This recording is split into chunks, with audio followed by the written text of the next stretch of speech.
Bom, vamos para a terceira parte. Sedução e suas consequências imediatas. É fácil compreender que a primeira suspeita recaiu sobre a governanta inglesa, pois a mudança no menino surgiu quando ela lá estava. Duas lembranças encobridoras persistiram, ambas incompreensíveis em si e relacionadas com a governanta. Em certa ocasião em que caminhava adiante das crianças, disse: "Olhem o meu rabinho." Outra vez em que haviam saído para dar uma volta de carro, o chapéu dela voou para a grande satisfação das duas crianças. Isso apontou para o complexo de castração e permitiria uma construção segundo a qual uma ameaça proferida por ela contra o menino fora amplamente responsável por originar a sua conduta anormal. Não há qualquer perigo em comunicar construções dessa natureza à pessoa que está sendo analisada. Elas não prejudicam a análise, mesmo se são equivocadas, mas ao mesmo tempo não são colocadas a não ser que haja alguma perspectiva de alcançar uma aproximação da verdade por meio delas.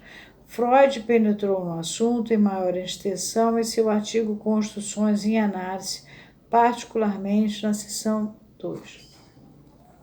Freud, nessa época, sugeria esse tipo de coisa. Você dizia uma coisa mesmo que não fosse talvez a... Hoje, atualmente, 2019, depois de passar por Lacan, por todas as contribuições dos discípulos de Lacan, e vivências dentro dos congressos, etc., a gente toma muito cuidado, porque o que tem que vir à tona é o sujeito consciente. Mas aqui vocês têm que entender que Freud estava numa outra época, ainda fazendo pesquisa e considerava certas coisas. Nós hoje não botamos o de nós na criatura. Nós deixamos que ela traga o que é dela.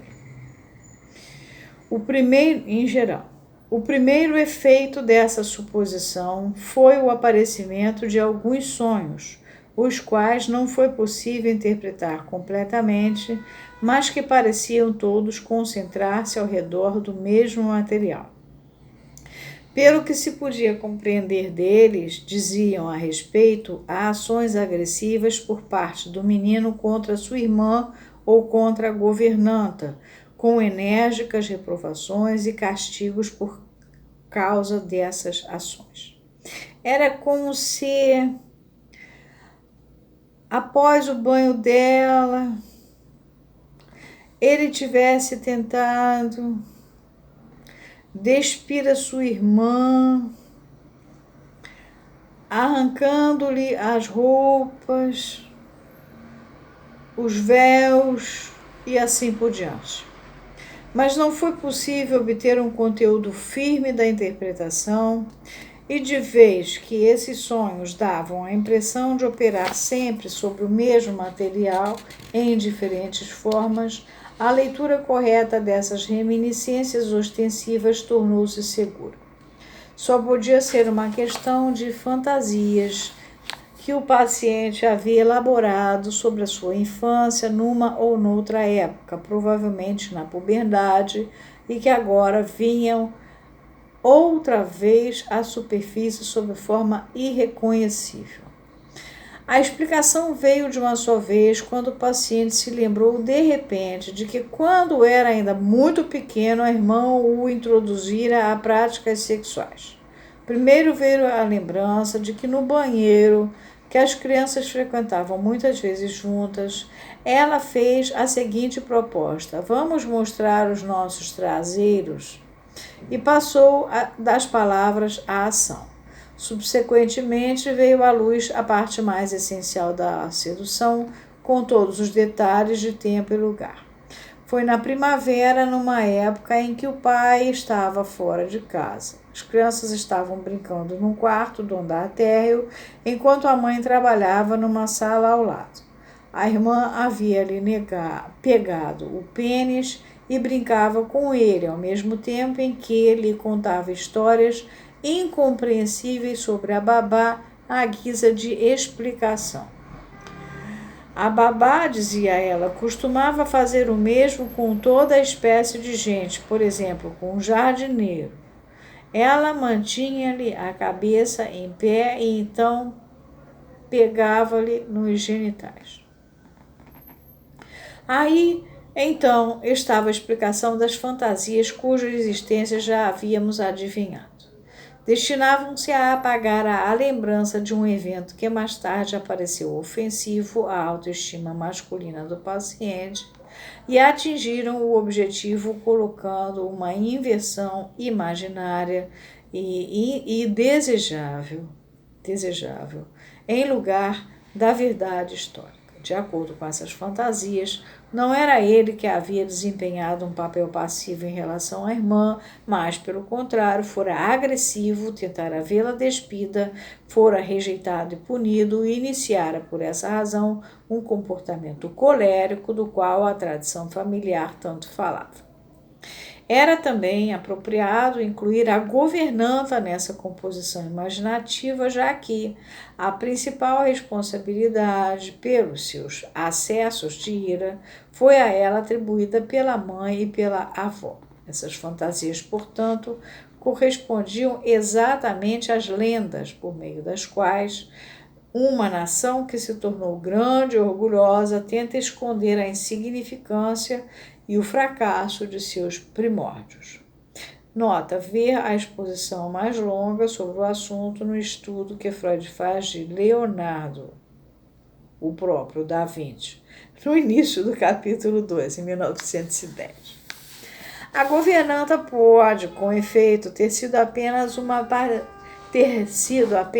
participação muito remota na sedução e em suas consequências.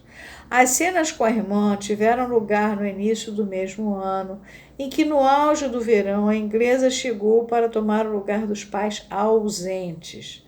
A hostilidade do menino para com a governanta veio à tona, entretanto, por outra via. Ao abusar da babá e maldizê-la como bruxa, ele estava seguindo, aos seus olhos, os passos da irmã, que lhe contara primeiro histórias tão monstruosas sobre a babá. E, desse modo, ela deu-lhe oportunidade de expressar abertamente contra ela própria a aversão que, como ouviremos, ela havia desenvolvido contra a irmã como resultado da sua sedução. Mas essa sedução pela irmã não foi certamente uma fantasia. Sua credibilidade aumentou com certa informação que jamais foi esquecida e que datava de um período posterior da sua vida, quando já estava crescido. Um primo que tinha pelo menos 10 anos mais do que ele, contou-lhe numa conversa sobre a irmã que se lembrava muito bem o quão precoce e sensual a menininha fora. Uma vez, quando ela tinha apenas 4 ou 5 anos, sentara-se no colo do primo e abrira-lhe as calças para pegar-lhe no pênis. Bom, aqui eu vou parar, porque ele vai parar também, então a gente vai até aqui. Vocês reparam que aqui ele trata de lembrança encobridora. O que é uma lembrança encobridora? Uma lembrança que aparece no lugar de uma outra que está escondida. Você conta que o chapéu da babá voou, mas aí a história era outra, né? Vocês veem que vai dar lá na sedução da irmãzinha. Então a gente aqui essa é a primeira parte do terceiro tomo desse caso, chamado A Sedução e Suas Consequências Imediatas. Parando aqui.